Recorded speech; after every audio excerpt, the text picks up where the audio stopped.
Vamos a hablar de nuestra presión, porque la presión puede afectar sus ojos, su corazón, sus riñones y a veces no nos damos cuenta, y es por eso que el médico especialista en medicina general, el doctor Paulo Duarte Sancho, internista, perdón, doctor, nos va a abordar este tema y vamos a empezar por una pregunta tan sencilla como esta, doctor.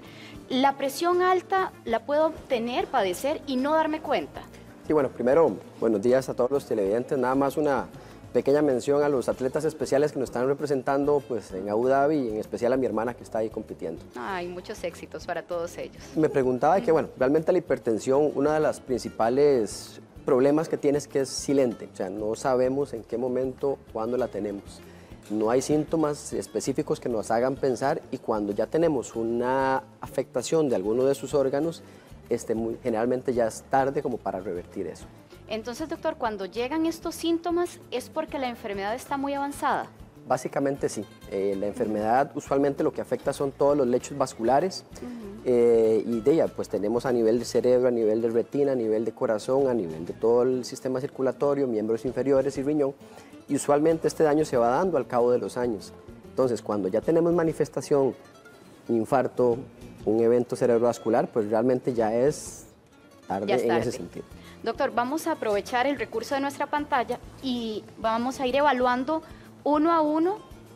Por ejemplo, comencemos con la vista, doctor. ¿Qué es lo que manifiesta nuestros ojos cuando tenemos presión arterial alta, elevada? Realmente a nivel de los ojos no hay un síntoma o un hallazgo particular. La gente a veces asocia mucho el hecho de tener una hemorragia subconjuntival, o sea, los famosos derrames, con hipertensión. Y aunque sí se pueden ver en algunas crisis hipertensivas, realmente no es algo particular ni es algo exclusivo.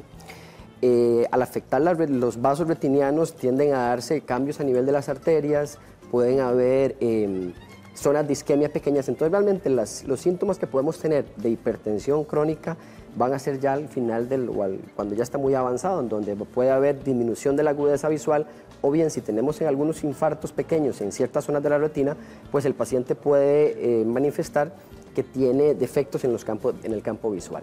Doctor, pero a nivel de ojos rojos, esas manchitas que usted atendía, ¿puede ser consecuencia de un episodio alto de presión alta? Okay, el ojo rojo como tal no, es una entidad oftalmológica diferente que pues, puede obedecer un montón de cosas. Y el hecho de tener esas hemorragias podría ser una manifestación, pero también usted y yo, sin ser hipertensos, podemos tener hemorragias subconjuntivales y no necesariamente quiere decir que sea solo por eso. Pero entonces, doctor, reforcemos el tema de la presión alta que afecta la visión. Usted nos daba algunas manifestaciones. ¿Cuáles son, doctor? Usualmente no es lo típico que el paciente consulta cuando sospecha hipertensión, ¿verdad? Hay otros síntomas inespecíficos más frecuentes como el dolor de cabeza, por ejemplo.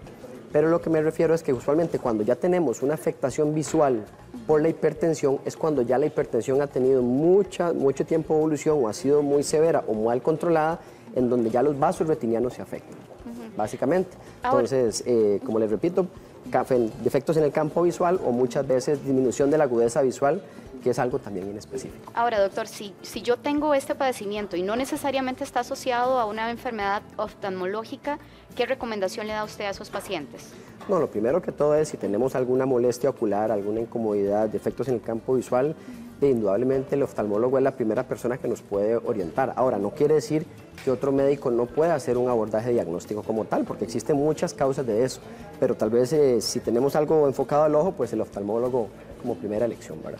Ahora, hablemos de la arteria y el corazón, que tal vez lo asociamos de primera entrada con esto. ¿Cómo nos afecta la presión alta en nuestras arterias y el corazón, doctor? Básicamente, el corazón es un músculo.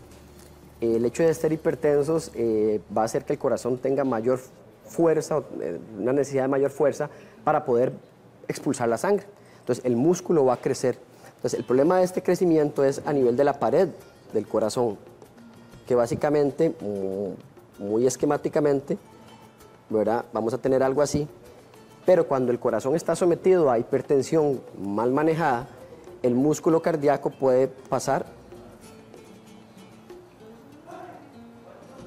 a engrosarse. Todo esto es músculo cardíaco. Entonces, cuando tenemos un engrosamiento que se llama hipertrofia de ventrículo izquierdo principalmente, son personas que están más expuestas, número uno, a enfermedad cardiovascular, infartos, podemos tener un mayor riesgo de arritmias también, y esto puede llevarnos a una cosa que se llama insuficiencia cardíaca. Eso es un mecanismo compensatorio que en algún momento, cuando ya el corazón tira la toalla, por decirlo de alguna manera, ya esto se empieza a dilatar más bien. Entonces la fuerza del corazón al contraerse disminuye, básicamente. Entonces, en resumen, las manifestaciones o las lesiones que puede tener la hipertensión a nivel del corazón es el crecimiento del ventrículo izquierdo, un mayor riesgo de tener arritmias, un mayor riesgo de tener infartos también o angina como tal, y el hecho de tener insuficiencia cardíaca. Doctor, entonces, ¿cómo controlamos nuestra presión para no llegar a ver esta afectación en mi corazón? Esa es un poco la clave. Realmente el control de la hipertensión puede bajarnos casi en la mitad de la incidencia o la prevalencia de insuficiencia cardíaca, nos puede bajar 35-40% del riesgo de tener un derrame. Entonces, la única manera es el control periódico. O sea, no hay ninguna otra cosa que yo le pueda recomendar al paciente para decirle, sí, esto está bien controlado. Que es que, doctor, yo me siento bien. El hecho de sentirse bien no quita que no sea hipertenso, sobre todo en los hipertensos crónicos. ¿Por qué? Si yo en este momento no soy hipertenso y paso a tener una presión en 150-100, probablemente me voy a sentir mal, voy a tener dolor de cabeza, etc. Pero si ya yo he vivido 5 años con esa presión, yo no voy a sentir absolutamente nada. Claro, ¿verdad? Entonces, esa es su normalidad. Eso exactamente, entonces la persona se va acostumbrando a eso. Más bien a veces cuando se logran normalizar, al principio se empiezan a sentir como mareados. Exactamente. Ahora, control periódico, doctor, ¿a qué se refiere usted con eso? Okay. Es muy importante siempre con todas las enfermedades y particularmente en la hipertensión que el paciente hay que individualizarlo. O sea, yo le puedo decir, bueno, cada 3 meses, cada 6 meses, eso va a depender del paciente. No todas las personas van a ocupar ni el mismo medicamento, ni los mismos medicamentos. Habrá algunos que cueste más controlarlos, habrá otros que no. Entonces va a depender de eso, ¿verdad? Existen también métodos de control ambulatorio. El paciente se puede tomar la presión varias veces por semana, ¿verdad? O bien existe una cosa que se llama un mapa, que es un monitoreo ambulatorio de la presión durante 24 horas. Y eso tal vez es muy importante, ¿por qué? Porque nos va a dar una idea de cómo está la presión en las mañanas, en la tarde, en la noche, en las madrugadas, en donde muchas veces nadie se va a levantar a las 2 de la mañana a tomarse la presión, básicamente. Doctor, ahora, ¿los niveles en los que deberíamos tener la presión? Variables porque dependen si el paciente es adulto mayor, si el paciente tiene alguna comorbilidad, sobre todo a nivel renal. A grandes rasgos se habla de 140-90 como límite superior, máximo permitido, ¿verdad? Pero igual,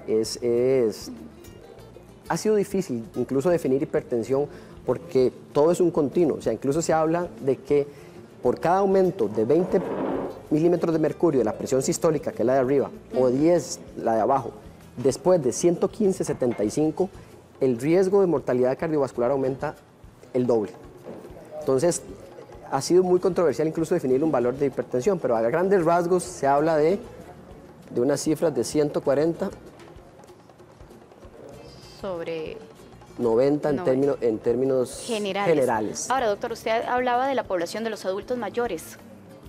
¿Qué tanto cambia en el caso de los adultos mayores? Usualmente se habla de cifras un poquito más altas, 150, 90, ¿verdad? Y ahí es particular y hay que hacer un hincapié porque a veces llega un adulto mayor con presiones en 110, 60 y todo el mundo feliz porque la hipertensión está controlada. El problema es que en adultos mayores, particularmente, cifras muy bajas también se pueden relacionar con aumento de riesgo cardiovascular y también puede haber un riesgo de caídas, riesgo de mareos. Entonces, en el adulto mayor no se recomienda que las presiones estén muy bajas. O sea, que esté baja tampoco. No necesariamente debe ser algo positivo en un adulto mayor. O sea, debería estar en 150. Digamos, como límite superior. Usualmente uno trata de manejar los 130, 140 y la de abajo entre 80 y 90 aproximadamente. Ok, esos son los límites. En el caso de las mujeres, doctor, ¿cuáles serían los niveles? No cambia realmente con relación a hombres y mujeres. Lo que cambia es dependiendo de la condición, ser adulto mayor o tener alguna otra comorbilidad. Ok, perfecto. Doctor, otro de los órganos que se ven afectados por la hipertensión, riñones. ¿Cómo se afecta el riñón? Adelantémonos porque es la próxima imagen. Ahí está. El riñón se afecta de una manera silente. Vamos a ver. Si ustedes ven aquí la imagen, hay una irrigación y hay una microcirculación. Entonces, se empieza a dar una afectación primero de esa microcirculación, o sea, las arterias se empiezan a dañar. Desde el punto de vista síntomas, no hay ninguno. O sea, no hay ninguno. La única manera de detectar eso, los cambios iniciales van a ser un aumento en la excreción de proteínas en la orina. ¿Y eso ¿Cómo lo...? Con un examen de laboratorio. O sea, no hay Eso manera. no lo podemos... No hay manera. Si tuviéramos una gran cantidad de proteínas en la orina, muchas veces el paciente refiere que la orina es espumosa, pero estamos hablando que son cuando son cantidades muy importantes. Entonces, la única manera de detectar esto es haciendo exámenes o de medición de orina de 24 horas, que a veces puede ser un poquito engorroso, o exámenes de orina al azar. Entonces, eso nos puede indicar. Eso se llaman los primeros cambios. Ya después, si la hipertensión sigue avanzando y no se logra controlar, ya la funcionalidad de los riñones empieza a disminuir como tal. ¿Y ahí sí hay manifestación en el paciente, doctor? Sí, ya cuando hay una insuficiencia renal, son las manifestaciones propias de la insuficiencia renal como tal. Pero ya es tarde, doctor. Pero ya para ese momento sería tarde. Eso de las proteínas, yo siempre le digo a los pacientes que es como cuando uno tiene un carro que tiene una fuga de aceite. Usted deja el carro en el parqueo, ve unas gotillas de aceite y no le da pelota. Si eso usted lo sigue durante mucho tiempo, meses, probablemente ya el motor sí se nos va a afectar. Entonces pasa lo mismo, o sea, cuando tenemos proteinuria, que es como se llama esta condición, los cambios son reversibles. Hay medicamentos que nos pueden ayudar, el control óptimo de la hipertensión nos ayuda, pero cuando ya tenemos un daño en la función del riñón como tal, no hay nada que hacer. Ya pues las medidas son diferentes. Ahora, doctor, a nivel de prevención, específicamente a nivel de riñones, ¿cómo controlo mi hipertensión para que no se me afecten los riñones? Es que tanto a nivel de ojos, a nivel de corazón, a nivel de cerebro, a nivel de riñón, la clave es control de la hipertensión, o sea, control de las cifras de presión arterial. Y eso se logra en gran parte con dieta, con ejercicio, con disminuir el consumo de alcohol, ¿verdad? Y con otra gran parte, obviamente, con el uso de los medicamentos. Doctor, usted hablaba cerebro. A nivel de nuestro cerebro, ¿cuál afectación tenemos a raíz de la hipertensión? Tal vez la más, para todos, o la más dramática va a ser el evento cerebrovascular, el derrame, ¿verdad? Como que tal. Lo conocemos popularmente. Exactamente.